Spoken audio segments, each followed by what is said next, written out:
Hello students, welcome to Physics the King of Science class.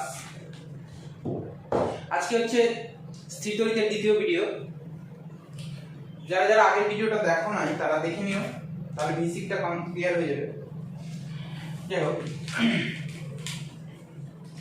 আজকে আমরা শুরু করব হচ্ছে gold leaf electroscope. Gold leaf electroscope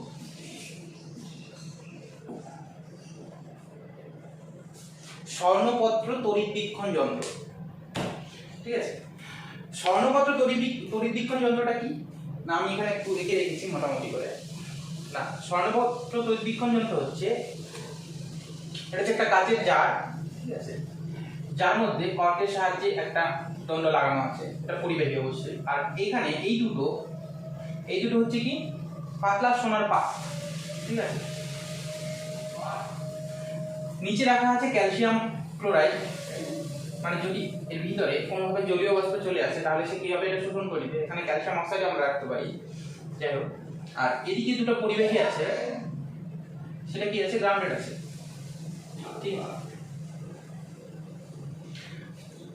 এবার এই যন্ত্রের সাহায্যে আমরা কি করতে পারি না, এই যন্ত্রের সাহায্যে আমরা যে কোনো একটা পরিবাহী সেটা আহিত না অনাহিত, বা আহিত হলেও সেটা কোন আধানে আহিত, ধনাত্মক আধানে না ঋণাত্মক আধানে, বা পরিবাহী না অপরিবাহী, সেটা কোন ধরনের পদার্থ, তা আমরা কি করতে পারি এই স্বর্ণপত্র তড়িৎবীক্ষণ যন্ত্রের সাহায্যে কি সেটা আমরা নির্ণয় করতে পারি।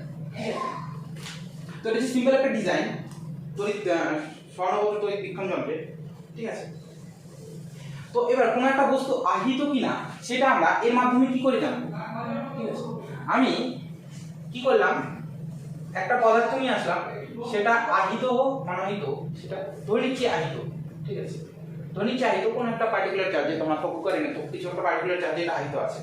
ঠিক আছে, এবার যখন এটাকে আমি এর মধ্যে টাচ করাবো, ঠিক আছে, টাচ করাই বা টাচ না করাই তাও চলবে, টাচ করালাম না, দূরেই রাখলাম, তাহলে কি হবে, আবেশের ফলে এটা যদি আহিত হয়, ঠিক আছে, সাপোজ এটা পজিটিভলি চার্জ, ঠিক আছে, এটা যদি আহিত হয় তাহলে এই কি করবে, এখানে বিপরীত আধান আহিত হবে, এটা পজিটিভ হলে এখানে নেগেটিভ আধান আহিত হবে। ঠিক উল্টো দিকে মানে এই পরিবাহের এই মাথায় মানে এখানে কি হবে, পজিটিভ আধান আহিত।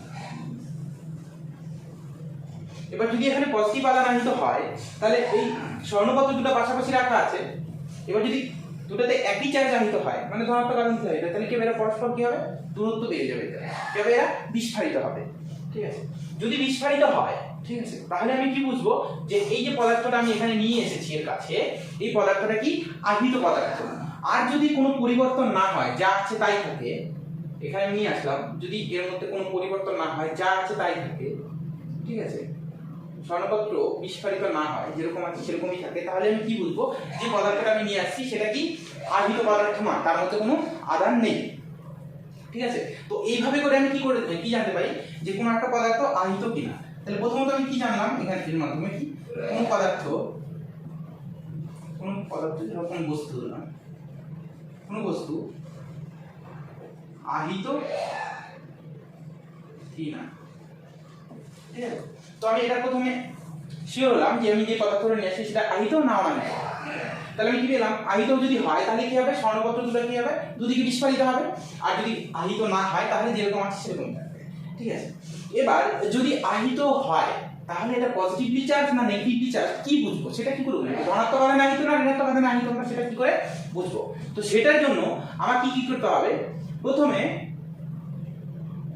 স্বর্ণপত্রের মধ্যে কিছু একটা আধান প্রথম থেকেই আমার জানা আধান, ঠিক আছে, ধনাত্মক হোক বা ঋণাত্মক হোক, ধরছি ধনাত্মক, আমার জানা একটা আধানে প্রথমে কি করতে হবে, একে আহিত করে রাখতে হবে। কি করে আহিত করতে হয় সেটা আমি পরে আলোচনা করবো, আগে কি করে আমি কাজ করি সেটা যন্ত্রটা সেটা। তো প্রথমেই আমি কি করে রাখবো, একে ধনাত্মক আধানে আহিত করে রাখবো। ঠিক আছে, এবার যদি আমি একে ধনাত্মক আধানে আহিত করে রাখি, এবার আমি একটা চার্জ এখানে নিয়ে আসলাম, ঠিক আছে, এবার আমি একটা চার্জ এখানে নিয়ে আসলাম, সাপোজ এটা ধনাত্মক চার্জ নিয়ে আসলাম। যদি ধনাত্মক চার্জ নিয়ে আসি তাহলে কি হবে, এর মধ্যে যদি আমি টাচ করি তাহলে কি এটা অলরেডি ধনাত্মক আধান আহিত আছে আমার স্বর্ণপত্র। আবার যদি তারপর আমি একটা ধনাত্মক আধান নিয়ে আসি তাহলে কি হবে, এর মধ্যে ধনাত্মক আধানের পরিমাণ বেড়ে যাবে, তাই না? যদি এর মধ্যে ধনাত্মক আধানের পরিমাণ বেড়ে যায় তাহলে কি হবে, এর মধ্যে আধান বাড়বে। আধান যদি বাড়ে তাহলে এরা আগে যেটুকু বিস্ফারিত ছিল তার থেকে আরো বেশি বিস্ফারিত হবে, কারণ ধনাত্মক আধানের পরিমাণ বেড়ে গেছে বলে কি আরো বেশি বিকর্ষণ করবে একজন আরেকজনকে, একটা স্বর্ণপত্র আরেকটা স্বর্ণপত্রকে, তাহলে আরো বিস্ফারিত হবে। ঠিক আছে, এবার যেহেতু আমি ধনাত্মক আধান আহিত করেছি, ঠিক আছে, আর আমি এখানে ধনাত্মক আধান এনেছি, তাহলে এটা বেশি বিস্ফারিত হবে। তাহলে আমি বুঝে গেলাম, মানে আমি যদি প্রথম থেকেই তোমার জানা থাকবে এটা ধনাত্মক আধান আহিত, তাহলে তারপরে একটা আধান যদি আমি নিয়ে আসি তাহলে সেটা ধনাত্মক না ঋণাত্মক সেটা ডিপেন্ড করছে উপর। কিন্তু ধনাত্মক আধান নিয়ে আসছি তাহলে কি এটা বেশি বিস্ফারিত হবে, তাহলে আমি কনফার্ম হয়ে গেলাম যেটা আমি আধানটা নিয়ে আসছি সেটা হচ্ছে ধনাত্মক আধান। এবার যদি সাপোজ আমি এটা ধনাত্মক আধান না ঋণাত্মক আধান নিয়ে আসলাম, যদি কোনো ঋণাত্মক পরিবাহী নিয়ে আসি আমি ঋণাত্মক আধান পরিবাহীর মধ্যে, তাহলে কি হবে, এটা যখন এখানে টাচ করাবো তাহলে এর থেকে কিছু ইলেকট্রন কি হবে এখানে শিফট হয়ে যাবে। এবার যদি এর থেকে কিছু ইলেকট্রন এখানে শিফট হয়ে যায় তাহলে কি হলো, এর যে ধনাত্মক আধানের যে ধনাত্মক প্রবণতাটা রয়েছে সেটা কি হবে, কিছুটা কমে যাবে, কারণ এখান থেকে কিছু ইলেকট্রন এসে ওই ধনাত্মক আধানগুলো কি কিছু প্রশমিত করে দিল, ফলে কি হবে, এই যে বিস্ফারিত অবস্থায় ছিল সেটা কি হবে, কমে যাবে। ঠিক আছে, যদি কমে যায় তাহলে আমি কি বুঝবো, যে এখানে যে আধানটা আমি এনেছিলাম সেই আধানটার ফলে কি হলো, এর যে ধনাত্মক আধানটা রয়েছে সেটা কি হলো, কিছুটা কমে গেল, তাহলে কি এনেছি আমি, ঋণাত্মক আধান, তাই না? কারণ আমরা জানি ধনাত্মক আধান আর ঋণাত্মক আধান আর পরস্পর প্রশমিত হয়ে যায়। ঠিক আছে, তাহলে কি হলো, আমি যদি এখানে আধান নিয়ে আসি, যদি এটা বিস্ফারিত হয় তাহলে আমি কি বুঝলাম, এখানে ধনাত্মক আধান নিয়ে আসছি, আর যদি বিস্ফারিত না হয় সংকুচিত হয়ে যায় তাহলে কি বুঝবো, হ্যাঁ ঋণাত্মক আধান। ঠিক উল্টো ঘটনা ঘটবে যদি আমি কি করি, এখানে প্রথম থেকেই ঋণাত্মক আধানে আহিত করে রাখি। যদি ঋণাত্মক আধানে আহিত করে রাখি তাহলে এখানে ঋণাত্মক আধান নিয়ে আসলে কি হবে, এটা বিস্ফারিত হবে, আর ধনাত্মক আধান নিয়ে আসলে কি হবে, এটা সংকুচিত। তাহলে এইভাবে করে আমরা কি আধানের প্রকৃতিও জানতে পারি। তাহলে কি জানতে পারি এর মাধ্যমে, আরেকটা জিনিস না, আধানের প্রকৃতি জানতে পারি। আধানের, ঠিক আছে, এবার আরো একটা জিনিস আমি জানতে পারি, সেটা কি জানতে পারি, যে আমি যেই পরিবাহীটা নিয়ে আসলাম, মানে এখানে যে পদার্থটা নিয়ে আসলাম এখানে টাচ করানোর জন্য স্বর্ণপত্রে, সেটা পরিবাহী না অপরিবাহী সেটাও আমরা জানতে পারবো। কি করে জানতে পারবো, ধরে যাক এটা আমার নেগেটিভলি চার্জ আছে, ঋণাত্মক আধান আহিত রয়েছে আমার স্বর্ণপত্র, ঠিক আছে। এবার যদি আমি এখানে একটা পরিবাহী নিয়ে আসি, ঠিক আছে, এখানে যদি একটা পরিবাহী নিয়ে আসি তাহলে কন্ডাকশনের মাধ্যমে এখান থেকে কিছু নেগেটিভ চার্জ কি হবে, এর মধ্যে চলে যাবে। যেহেতু এটা পরিবাহী আহিত নয়, মানে পরিবাহী না অপরিবাহী জানার জন্য আমাকে আহিত পরিবাহী আনার দরকার নেই, আমি জাস্ট একটা পরিবাহী নিয়ে আসলাম, সেটা অনাহিত অবস্থা। ঠিক আছে, যদি আমার এটা পরিবাহী হয়, যদি পরিবাহী হয় তাহলে কি হবে, এখান থেকে কিছু ইলেকট্রন এখানে চলে যাবে। যদি এখান থেকে কিছু ইলেকট্রন এখানে চলে যায় তাহলে কি হবে, এর নেগেটিভিটি কিছুটা কমে যাবে, কমে গেলে কি হবে, এটা কিছু সংকুচিত হয়ে যাবে। ঠিক আছে, এবার যদি এটা কোনো পরিবাহী না হয়ে থাকে, যদি কোনো পরিবাহী না হয়ে থাকে তাহলে কি হবে, এখান থেকে কোনো ইলেকট্রন এখানে যাবে না। যদি কোনো ইলেকট্রন ওখানে না যায় তাহলে কি হবে, এর কোনো পরিবর্তন হবে না, স্বর্ণপত্র আমার যেরকম বিস্ফারিত ছিল সেরকম বিস্ফারিতই থাকবে। তাহলে আমি তখন কনফার্ম কি হয়ে যাবে, যে এটা আমার কি কোনো পরিবাহী পদার্থ নয়, এটা একটা কি অন্তরক পদার্থ, যে তড়িৎ পরিবহন করতে পারে না। ঠিক আছে, তাহলে এর মাধ্যমে আমি কি জানতে পারি, কোনো একটা পদার্থ পরিবাহী না অপরিবাহী, পরিবাহী না অপরিবাহী সেটা শনাক্ত করতে পারি। ঠিক আছে, পরিবাহী কিনা সেটাও আমি কি করলাম, এখান থেকে আমার শনাক্তকরণ হয়ে গেল এই স্বর্ণপত্র তড়িৎ। ঠিক আছে, এবার গল্প হচ্ছে, আমি বারবার করে বলছি যে এখানে আমি পজিটিভলি নেগেটিভলি আহিত করে রাখবো আগে থেকে, পজিটিভলি আহিত করে রাখবো আগে থেকে, সেটা আমার কি করে সম্ভব, সেটা আমি কি করে রাখবো, এটা কি করে আমি পজিটিভলি আহিত করবো বা নেগেটিভলি আহিত করে রাখবো এটাকে। ঠিক আছে, তো সেটা আমরা দেখে নিচ্ছি। তো আমি এগুলো মুছে দিচ্ছি।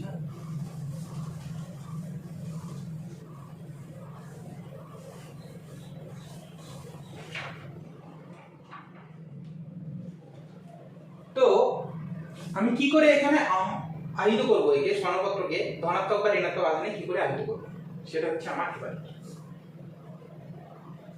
এই সেই প্রক্রিয়াটা। এটা প্রথমে কোনো আধানেই আহিত নেই এটা, তাহলে স্বর্ণপত্র দুটো কি হবে, খুব কাছাকাছি থাকবে, কারণ কোনো আকর্ষণ বিকর্ষণ বা আকর্ষণ নেই। ঠিক আছে, তাই এগুলো খুব কাছাকাছি স্বর্ণপত্র। এবার আমি কি করলাম না, এখানে মানে হচ্ছে করোনা হয়ে গেছে, এখানে আমি কি নিয়ে আসলাম, এখানে আমি একটা ধনাত্মক আধান নিয়ে আসলাম। ঠিক আছে, এবার যদি আমি এখানে একটা ধনাত্মক আধান নিয়ে আসি, টাচ করাবো আবেশ। এখানে যদি আমি একটা ধনাত্মক আধান নিয়ে আসি তাহলে কি হবে, এর এখানে ঋণাত্মক আধান আহিত হবে। ঠিক উল্টো দিকে কি হবে, আমার ধনাত্মক আধান আহিত হবে এখানে। এবার ধনাত্মক আধান যদি এখানে আহিত হয় একই জায়গায় দুটো, তাহলে কি হবে, বিস্ফোরিত হবে।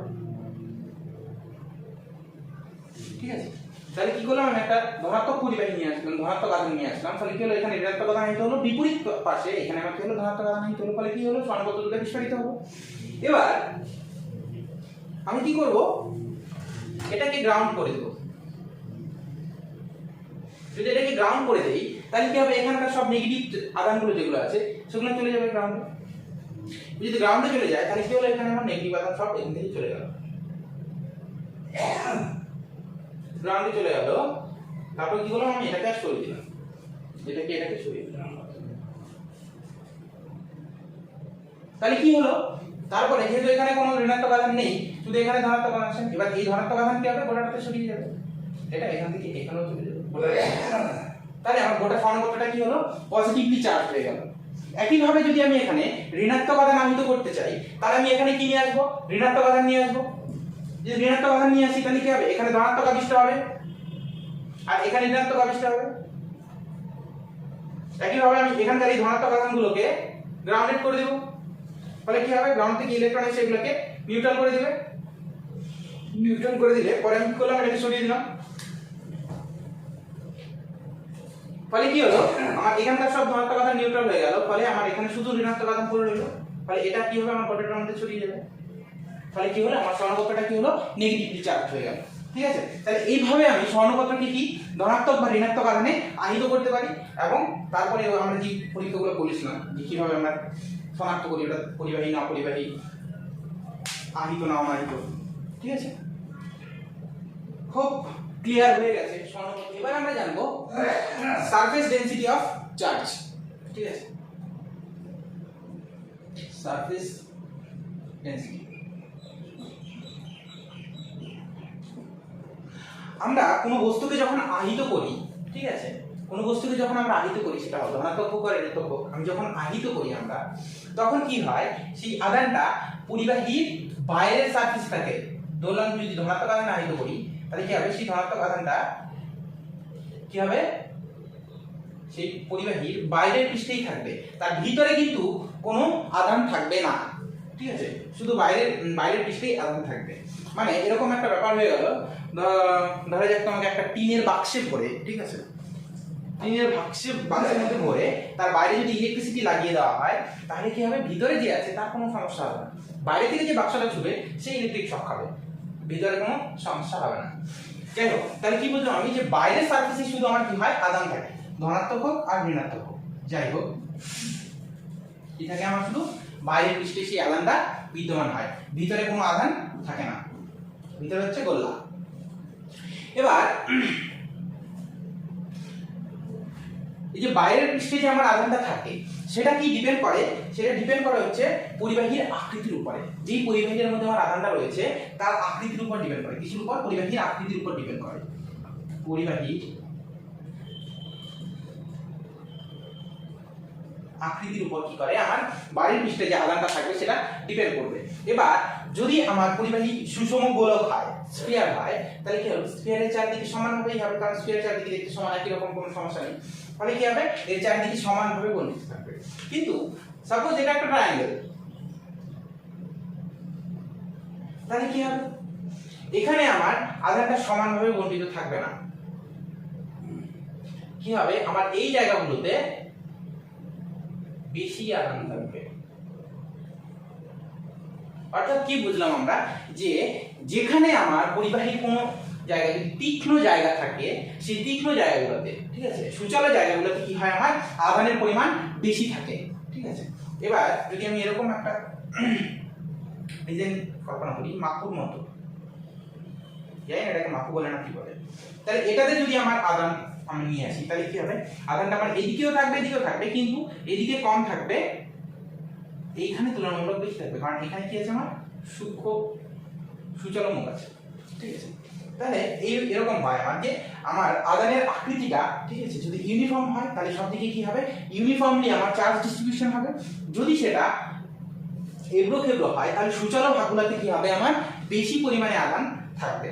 ঠিক আছে, এবার বেশি পরিমাণে আধান থাকবে, তো আমি যদি ওরকম করে কিছু করি, সাপোজ আমি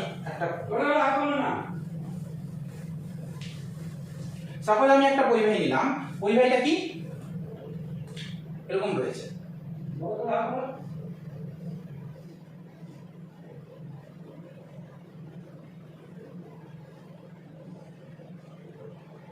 এটা আমার পরিবাহী।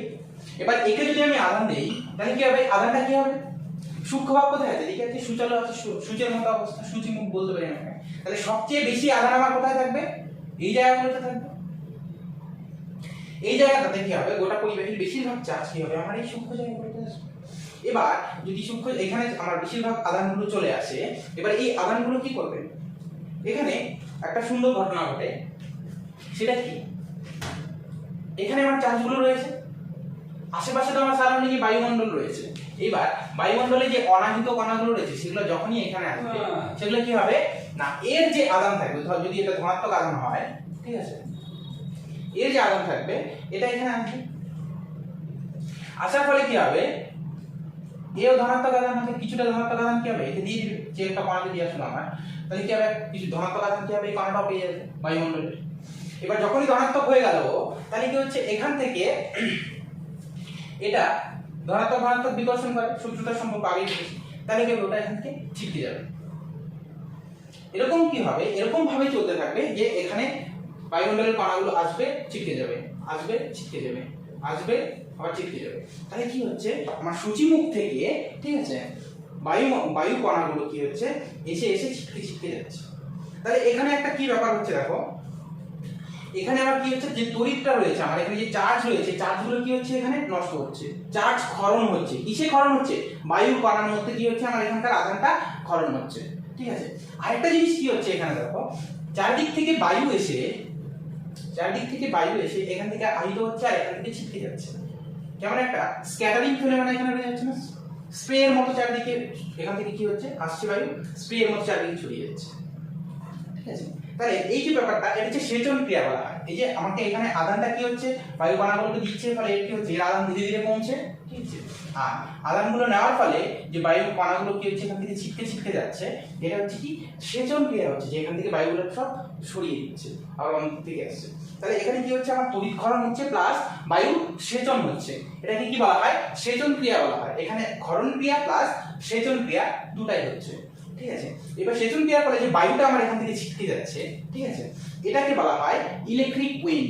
কি বলা হয়, ইলেকট্রিক উইন্ড,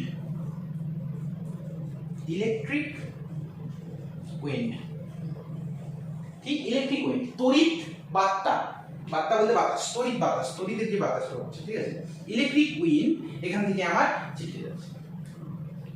ঠিক আছে, যদি কোনো সমস্যা থাকে অবশ্যই কমেন্ট বক্সে জানাবে, আমি চেষ্টা করবো সেটার রেসপন্স করার বা সেটার উপরে কিছু। ঠিক আছে, এখান থেকে তাহলে বুঝতে পারলাম যে সূচিমুখ মানে কোন একটা পরিবাহী যত তীক্ষ্ণ ভাগ থাকবে, তীক্ষ্ণ ভাগে কি হচ্ছে, আমার আধান সবচেয়ে বেশি থাকবে। ঠিক আছে, আর সেখান থেকে কি হবে, আমার বায়ুমণ্ডল কণাগুলো ধীরে ধীরে আহিত হবে আর তার আধান কি হবে, ধীরে ধীরে কমতে থাকবে। ঠিক আছে, বুঝলাম।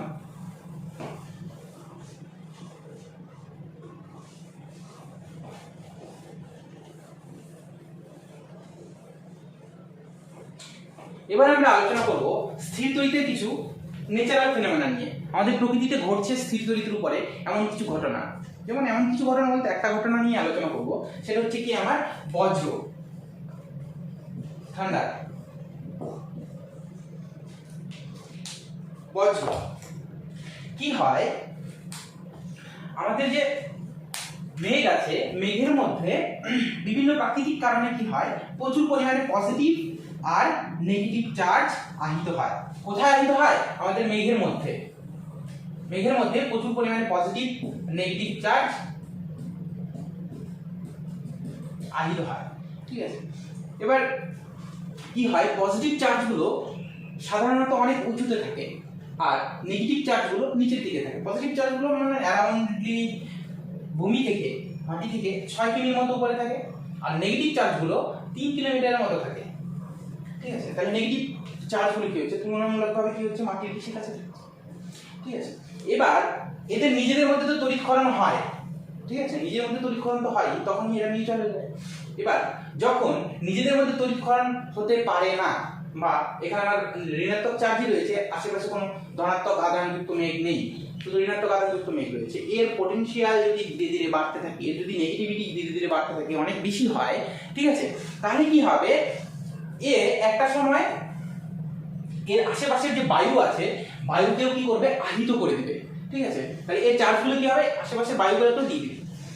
তার ফলে কি হবে, এখানে যে বায়ুমণ্ডলের তড়িৎক্ষরণ হলো, তার ফলে এ কি করবে, একটা সরু রাস্তা ধরে মাটিতে তড়িৎক্ষরণ করার চেষ্টা করবে। ঠিক আছে, একটা সরু রাস্তা ধরে কি করবে, মাটিতে তড়িৎক্ষরণ করার চেষ্টা করবে। ঠিক আছে, এই যে মাটিতে তড়িৎক্ষরণ হলো, ওটাকেই আমরা কি বলি, বজ্রপাত বলি। ঠিক আছে, আমাদের ইন্ডিয়াতে প্রতি ঘন্টায় মোটামুটি, প্রতি ঘন্টায় না, প্রতিদিন যদি বলি, প্রতিদিন মোটামুটি 40 থেকে 45 হাজার বজ্রপাত হয় পৃথিবীর যে কোনো জায়গায়। ঠিক আছে, তো তাহলে কেন হচ্ছে এটা, যে কি হচ্ছে, প্রাকৃতিক কারণে আমার মেঘ কোনোভাবে আহিত হয়ে যাচ্ছে, সেই আহিত চার্জটা যেটা আছে, চার্জটা খুব বেশি, সেই চার্জটা কি হচ্ছে, আশেপাশে বায়ুকে কি হচ্ছে, আহিত করে দিচ্ছে, তড়িৎক্ষরণ হচ্ছে বায়ুমণ্ডলে, বায়ুমণ্ডলে তড়িৎক্ষরণ হওয়ার ফলে সেটা হচ্ছে কি, আমার পৃথিবীর পৃষ্ঠে এসে আছড়ে পড়ছে, যার ফলে কি আমার পৃথিবীর পৃষ্ঠ বলতে আমরা জানি, আমি বলেছি যেটা, যে ভূমিটা কি হচ্ছে, আমার ওসিয়ান অফ ইলেকট্রন, ইলেকট্রনের সাগর। এবার ইলেকট্রনের সাগরে এসে যখন ইলেকট্রন পড়ছে, তখন ওটা কি হচ্ছে, শান্ত হয়ে যাচ্ছে। এইভাবে আমার কি হয়, বাজ পড়ে। এবার এরা কি করে, চার্জগুলো কি করে, এই চার্জগুলো পৃথিবী পৃষ্ঠের উপরে অবস্থিত উঁচু যে সমস্ত জায়গাগুলো আছে, সেই জায়গাগুলোকে আমার কি করে, টার্গেট করে। যেমন উঁচু কোনো গাছ হতে পারে, কি হয়, এই মেঘগুলো আমার পৃথিবী পৃষ্ঠের উপর অবস্থিত যে কোনো উঁচু জায়গাগুলোকে টার্গেট করে। যেমন এটা পাহাড়ে পড়তে পারে, বা কোনো উঁচু গাছে পড়তে পারে, বা কোনো উঁচু বিল্ডিং এ পড়তে পারে। কেন, কারণ তড়িৎ সবসময় কি চায়, নিজের রাস্তাটাকে ছোট করতে, আর যেই রাস্তা দিয়ে যেতে ওর তড়িৎ খরচ সবচেয়ে কম হবে, সেই রাস্তা দিয়ে সবসময় কি যাওয়ার চেষ্টা করবে। ঠিক আছে, এটা আমরা পরে আলোচনা করবো প্রবাহিত হইতে। যাই হোক, তাহলে কি হবে, তড়িৎ কি হয়, বজ্র যখন আমার পড়ে, বজ্রপাত সবসময় কোথায় হয়, ভূপৃষ্ঠের উঁচু জায়গাগুলোতে হয়, উঁচু গাছ, উঁচু বিল্ডিং, এসব জায়গাতে কি হয়, আমার বজ্রপাত হয়। ঠিক আছে, এবার উঁচু বিল্ডিং এ যখন বজ্রপাত হয়, তাহলে কি হয়, ওই বিল্ডিং এ ক্ষতি হওয়ার সম্ভাবনা রয়েছে, কারণ এক একটা বজ্রপাতের যে চার্জ হয়, সেটা 20 কুলম থেকে 40 কুলমের মতো হয়। এটা হিউজ পরিমাণ আধান, এটা যখন কোনো কিছুর উপর দিয়ে যায়, তখন কি হয়, অনেক ক্ষয়ক্ষতি হওয়ার সম্ভাবনা রয়েছে। ঠিক আছে, এবার উঁচু বিল্ডিং এর উপরে যেন বজ্রপাত না হয়, সেটার জন্য কি করা হয়, আমার একটা আধুনিক পদ্ধতি আবিষ্কার করা হয়েছে, সেটা হচ্ছে কি, সেটা হচ্ছে বজ্র নিবারক। বজ্র নিবারক ব্যবহার করা হয়, যেন উঁচু কোনো বিল্ডিং এর মধ্যে বজ্রপাত ওরকম ভাবে না হয়। কি করা হয়, এই বজ্র নিবারকে, আমি এটা মুছলাম,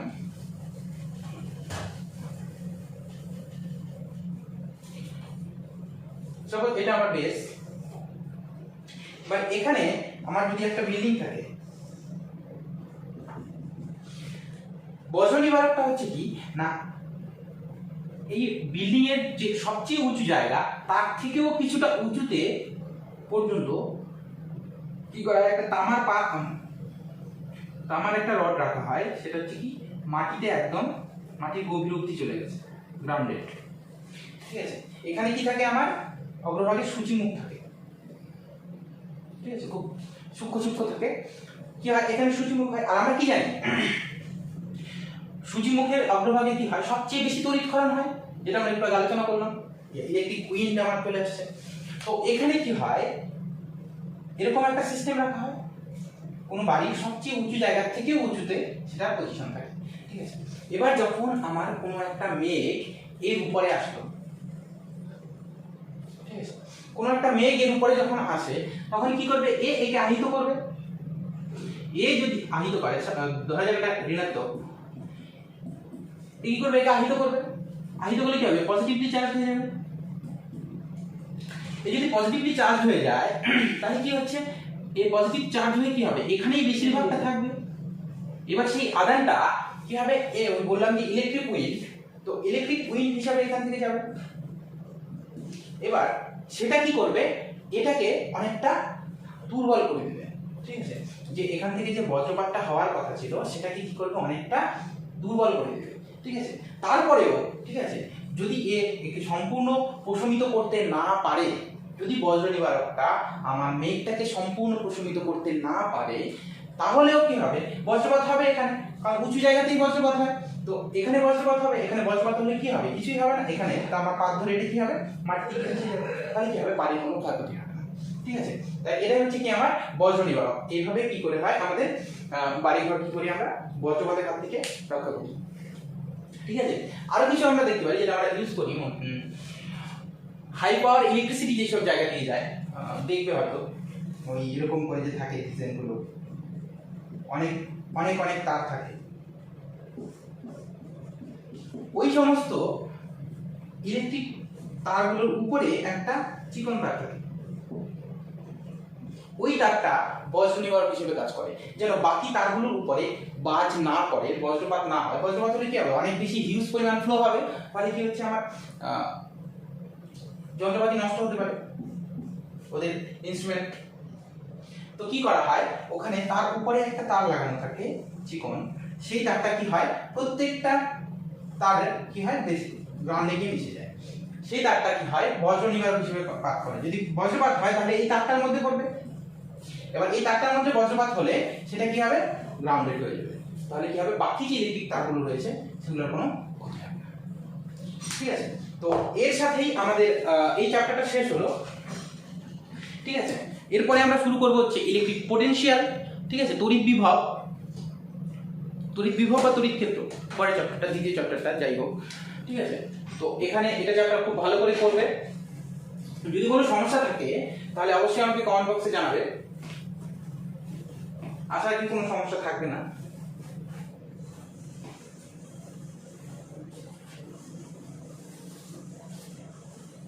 তো আজকের মতো এখানে শেষ।